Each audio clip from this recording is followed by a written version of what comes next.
Hi friend, कैसे हैं आप सभी लोग। वेलकम है आप सभी का हमारे चैनल श्री सत्यनारायण क्लास में। जैसा कि आप लोगों को पता है कि यूपी टेट का एग्ज़ाम जो है वो 2 तारीख से स्टार्ट हो चुका है। 2 और 3 तारीख जो है वह एग्ज़ाम हो चुका है और फाइनल एग्ज़ाम जो है कल की डेट पर बाकी है। तो कल आप लोगों का एग्ज़ाम है जिसमें ईवीएस के क्वेश्चन आएंगे और ईवीएस के हमने कुछ टॉप मॉडल के क्वेश्चन रखे हुए हैं।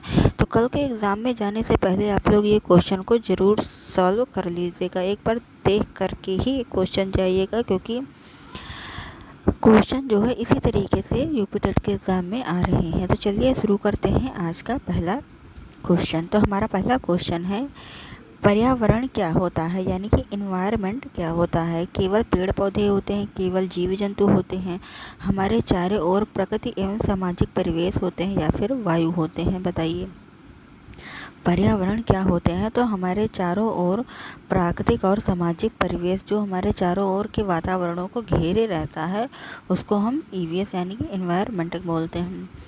हमारा नेक्स्ट नंबर का क्वेश्चन है, पर्यावरण दिवस कब मनाया जाता है। तो पर्यावरण दिवस जो होता है वह 5 जून को मनाया जाता है।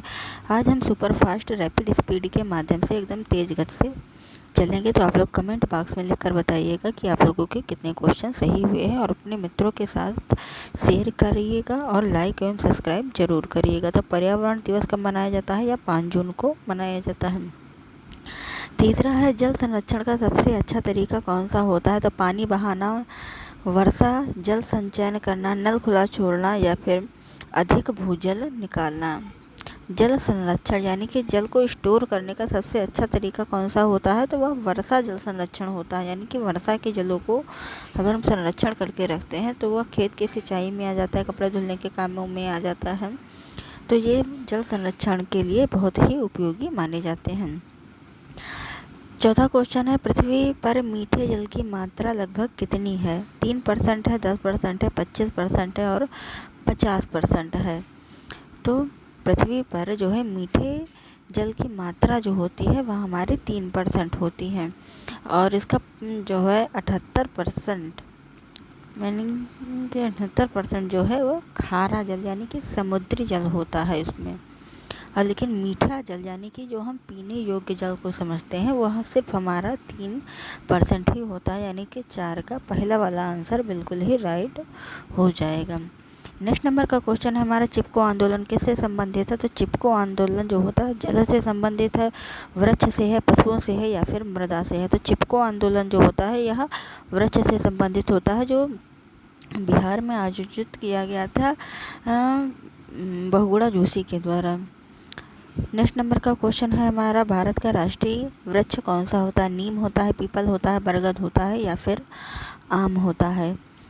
तो आप लोगों का राष्ट्रीय वृक्ष जो होता है वह बरगद होता है, यानी कि बनियान ट्री होता है।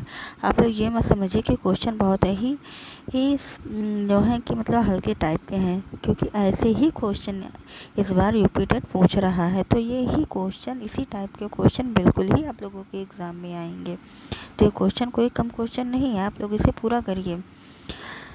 भारत का राष्ट्रीय पशु कौन सा होता है। हाथी होता है, शेर होता है, बाघ होता है, या फिर गैंडा होता है। भारत का राष्ट्रीय शेर जो होता है, मान लो कि राष्ट्रीय पशु जो होता है हमारा क्या हो जाएगा, राष्ट्रीय पशु जो होता है उसको हम क्या बोलते हैं, बाघ बोलते हैं।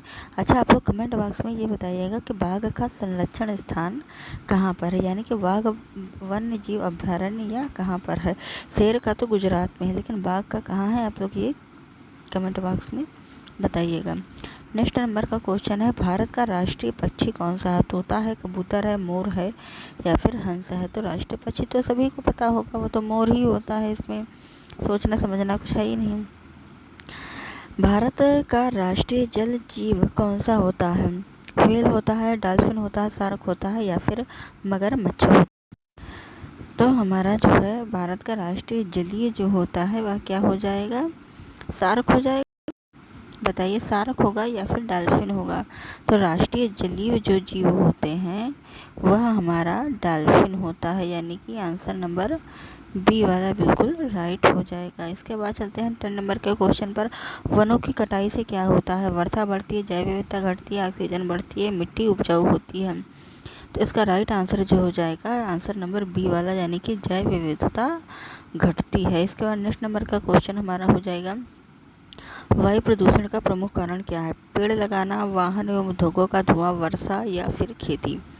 तो जैसा कि क्वेश्चन को पढ़ने से ही पता चल रहा है, वायु प्रदूषण का मुख्य कारण जो होता है वह वाहनों से निकलने वाले एवं उद्योगों से निकलने वाले धुएं के प्रयोग में, क्योंकि इसमें जो होता है वो SO2 होता है। SO2 जो होता है वह बहुत ही हानिकारक होता है, इसलिए वायु प्रदूषण में वाहनों एवं उद्योगों से निकलने वाला धुआं आप लोगों का बी वाला आंसर राइट हो जाएगा। ओजोन परत किससे बचाती है? तो ओजोन परत जो होता है वर्षा से, पराबैंगनीकरण से, धूल से या फिर ठंड से। तो इसका राइट आंसर जो हो जाएगा बी वाला हो जाएगा, क्योंकि पराबैंगनी किरणों से हमें ओजोन परत हमारी रक्षा करती है।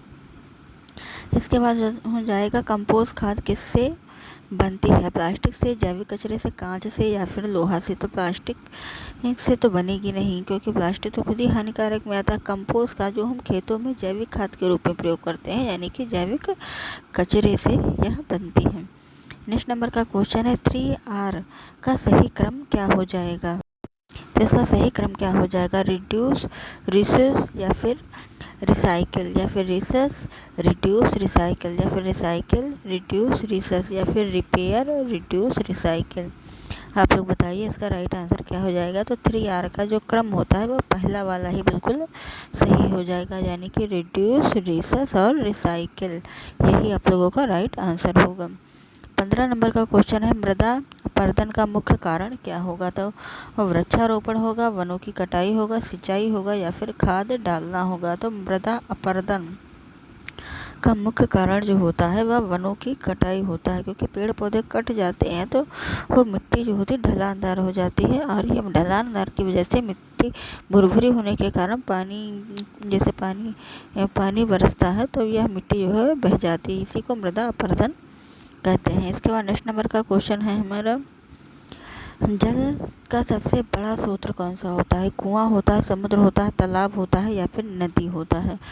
तो जल का सबसे बड़ा स्रोत कौन सा हो जाएगा? हमारी पृथ्वी जो होती है 3/4 भाग जो होता है वह समुद्र से ही ढकी हुई है, यानी कि ये 3/4 भाग समुद्र से ढकी हुई है।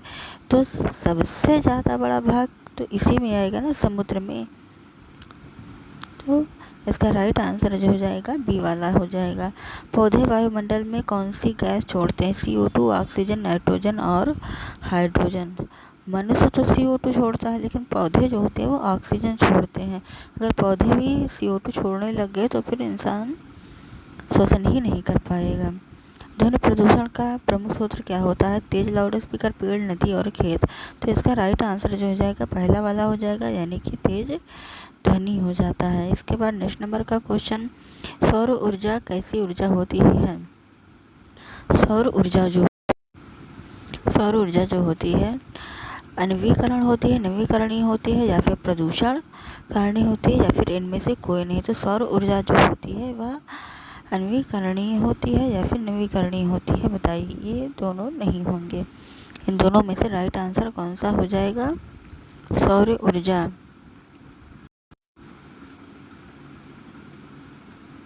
तो इसका राइट आंसर जो हो जाएगा नवीकरणीय हो जाता है।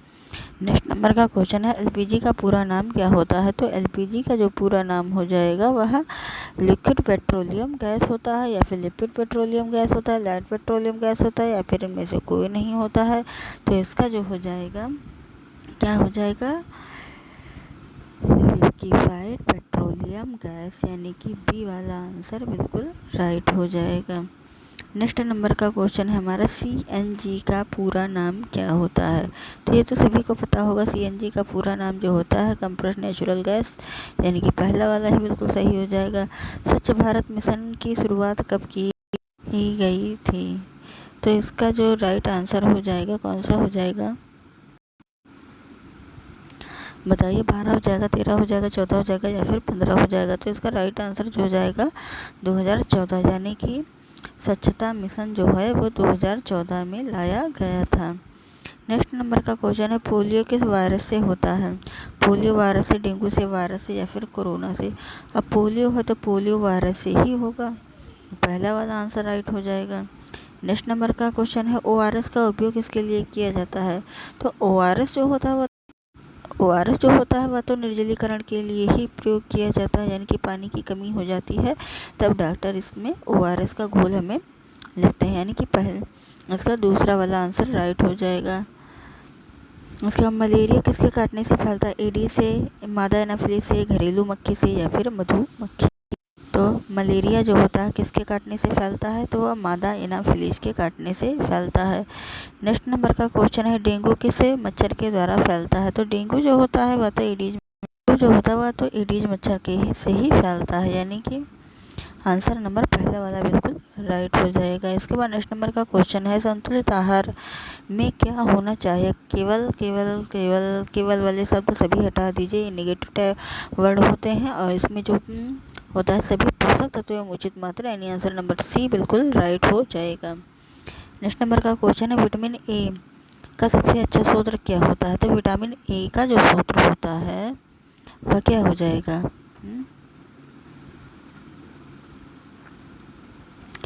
क्या हो जाएगा, वह गाजर हो जाएगा, यानी कि विटामिन ए में गाजर होता है। इसके बाद जो होता है हाथ धोने से सबसे अच्छा समय क्या होता है। भोजन से पहले एवं भोजन के बाद, यानी कि पहला वाला ही राइट हो जाएगा। इसके बाद 30 नंबर का क्वेश्चन है ईवीएस का मुख्य उद्देश्य क्या होता है। तो ईवीएस का जो मुख्य उद्देश्य होता है वह केवल विज्ञान पढ़ाना, केवल भूगोल पढ़ाना, बच्चों को पर्यावरण समझ। तो बस राइट आंसर सी वाला हो जाएगा।